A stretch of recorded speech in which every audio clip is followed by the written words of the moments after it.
2,000조의 행방이 한국산 무기에 달렸습니다. 최근 사우디아라비아에서 공개된 사진 한 장이 중동 지역을 깜짝 놀라게 하고 있습니다. 사우디아라비아가 도입한 한국산 K239 천무 발사대가 신형으로 업그레이드되어 CTM-290 탄도미사일을 장착할 수 있다는 것이 드러나게 되었기 때문인데요. 이전까지는 구형 발사대를 장착하여 천무 GMLRS 80km 유도미사일이 최장사거리의 미사일이었지만 이번에 공개된 사진 속 천무의 발사대는 폴란드형 호마르 K에 장착된 신형 발사대와 같은 모습이었습니다. 발사대 모습은 그동안 몇 번 공개되었지만 신형 발사대가 공개된 것은 이번이 처음이었는데요. 아무쪼록 사우디 포병은 주변국들 가운데 가장 강력한 장거리 타격 수단을 지니게 된 것이죠. 무려 전술탄도 미사일. 이에 대부분의 군사 매체들은 신형 발사대와 함께 CTM-290의 수출이 사실상 기정사실화되었다고 보도하고 있습니다. CTM-290은 천무와 통합되도록 설계된 구경 600mm의 괴물 전술탄도 미사일입니다. 천무는 각 포드에 한 발씩 두 발을 발사할 수 있는데 이 미사일은 미국 M270이나 하이마스에서 운용되는 에이티킴스 미사일과 동급의 미사일로 볼 수 있습니다. 다만 CEP 원형 오차 범위에서는 CTM-290이 7m 안팎의 높은 정확성을 보유하여 15m 이내인 에이티킴스보다 상대적 우위에 있다는 평가를 받고 있죠.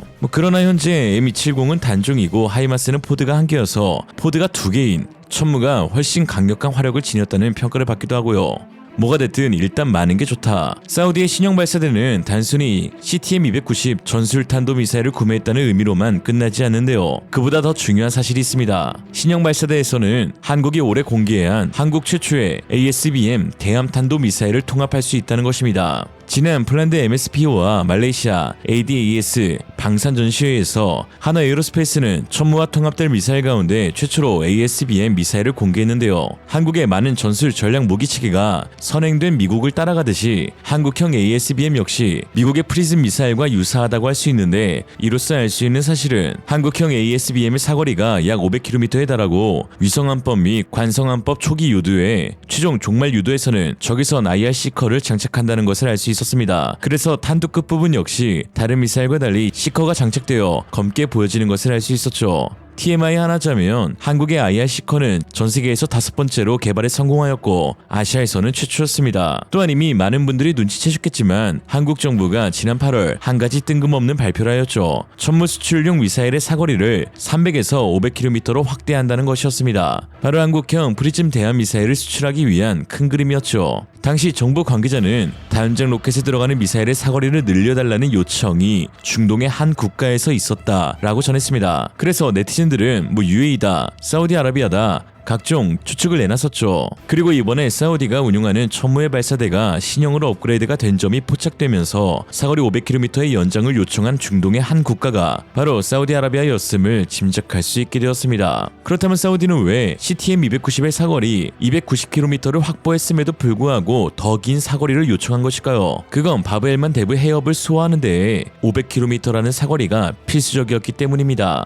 그리고 이는 앞으로 사우디의 미래를 좌우할 아주 중요한 국가안보 계획이라고 할 수 있죠. 일반적으로 사람들은 중동의 핵심 수로로 홍해의 수에즈 운하를 꼽곤 하는데요. 물론 맞습니다. 그러나 사실 그보다 더 중요한 곳이 바로 바브엘만 대부 해협입니다. 수에즈 운하를 통해 건너온 선박들이 나가는 유일한 출구 역시 바브엘만 대부 해협이기 때문이며 특히나 이곳은 수에즈 운하와 달리 엄청난 군사적 위협을 당하고 있는 세계에서 가장 위험한 지역이기 때문입니다. 이곳은 소말리아 해적이 들끓으며 건너편 예멘 땅에서는 총포탄이 날아다니고 있기 때문에 지나다니는 배들도 자체 무장을 하거나 가장 가까운 군함에게 자신의 위치를 수시로 보고해야 합니다. 그렇게 안 하면 소말리아나 예멘으로 끌려가는 건 시간 문제니까요. 이에 동아시아 국가들과 유럽 국가들, 미국은 자국 배를 보호하고 항로의 안전을 유지하고자 이곳의 대부분의 해안선을 접하고 있는 지부티에 해군 기지들을 설치하여 항로를 감시할 만큼 사건 사고가 빈번한 곳이죠.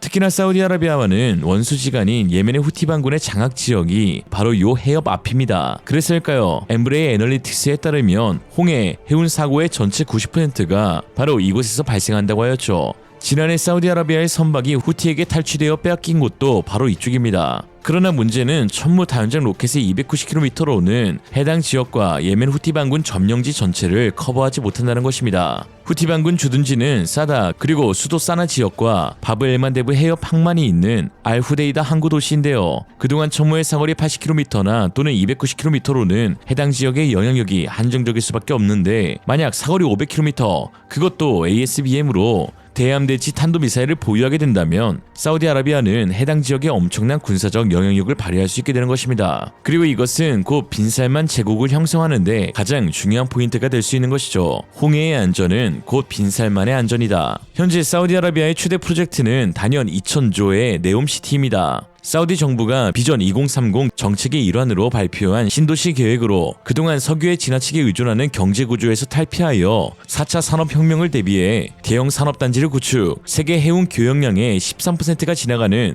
홍해 무역로를 이용하여 앞으로 사우디의 먹거리를 구성한다는 계획인데요.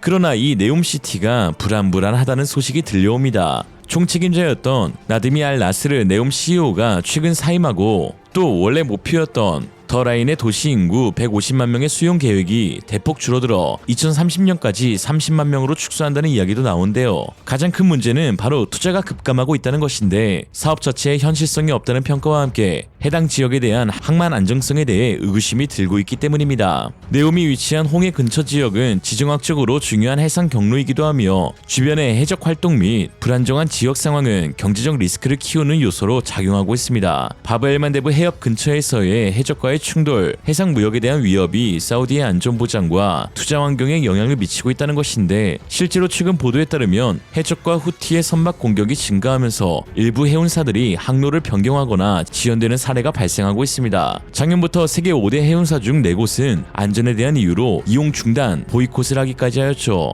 물론 아프리카 희망봉을 경유하는 루트가 훨씬 더 큰 물류 비용 상승을 초래하겠지만 해적에 뺏기느니 그게 훨씬 낫다는 것입니다. 그동안 후티 반군이 엄청 나대기도 했고요. 이에 사우디의 네옴 프로젝트도 같은 우려를 받고 있는 것인데 이에 사우디가 찾은 해답은 바로 한국이었습니다. 이번 달 뜬금없이 사우디의 한 장관이 한국을 방문합니다. 사우디의 국가방위부 장관이었는데요. 국가방위부는 일반적으로 알려진 국방부와는 다른 독립적인 조직으로 내부 안전과 지역의 안보를 담당하는 부서입니다. 왕실, 성지, 유전, 국가 프로젝트 지역 보호에 중점을 두고 있죠. 네옴시티 보호도 위 부서에서 진행합니다. 그리고 사우디의 알사우드 국가방위부 장관은 한국 측과 대략 30조 원 규모의 중장기 무기 획득 사업을 논의했는데요. 주목해야 할 것은 이미 지난해 2월 사우디 국가방위부가 천무 제조사인 하나에로스페이스와의 협력 양해각서를 맺었다는 것입니다. 압둘라 장관은 대한민국의 무기체계의 우수성과 명성을 알고 있다며 한국은 사우디의 국가안보 파트너로서 가장 중요한 국가 중 하나다라고 언급했습니다. 그동안 한국 무기를 비밀리에 많이 수입해가고 있는 사우디, 나중에 들키긴 하지만 어쨌든 세계에서 그 실전 빈도가 가장 높은 곳 중 하나인데요. 사우디군 병사의 SNS 일탈로 인해 올라오면 안 될 영상들이 올라오곤 하는데 그 가운데 하나가 한국산 무기인 현궁의 사용 모습이었습니다. 그 전까지는 사우디가 현궁을 수입했다는 사실조차 비밀이었을 정도였죠. 당시 병사는 한국산 대전차 미사일이라면서 사격 준비 과정과 발사 모습, 목표가 피격돼 파괴되는 장면까지 공개했는데요. 이후 반응이 좋자 사우디 병사들은 너나 할 것 없이 현궁 인증 영상을 SNS에 하나둘 올리기 시작했습니다. 발당 1억 원의 고급 미사일을 차량과 오토바이 심지어 사람에게 직접 겨냥하는 등 아주 잦은 실전 경험을 보유하고 있는 사우디군입니다. 이에 천무의 실사격 장면도 폴란드보다 더 빠르게 볼 수 있을 것 같다는 추측도 나오는데요. 사우디가 이번 이스라엘 하마스 전쟁 발발 후 보인 행보를 이어간다면 후티와의 평화 협상은 물 건너갈 것으로 보이고 오히려 군비 증강과 자주국방에 대한 목소리를 내고 있는 요즘입니다.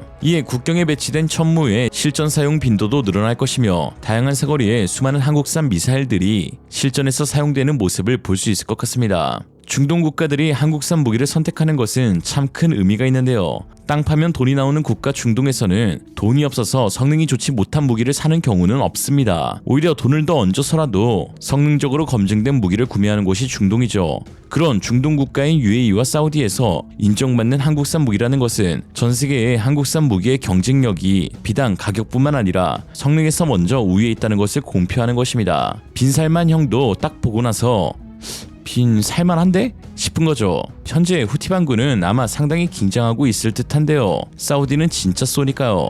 한번 지켜봐야겠습니다. 오늘의 한 줄 평. 솔직히 쫄고 있는 후티 반군이면 개추.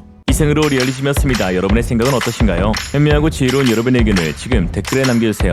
감사합니다.